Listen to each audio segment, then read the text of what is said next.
Divya returns. அதான்டா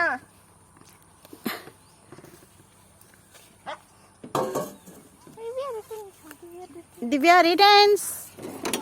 returns my இதய துடிப்பு ஷெல்டர். ஏன்டா அவுத்து விடணுமா? சீக்கிரமா அவுத்து விட்றேன்டா. ஃபென்சிங்லாம் போட்டுட்டு அவுத்து விட்டுறேன்டா. இதெல்லாம் என் தம்பி வச்சு செடி.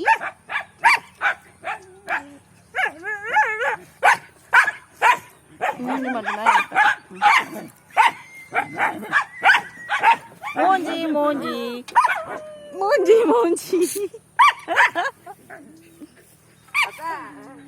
அத்தை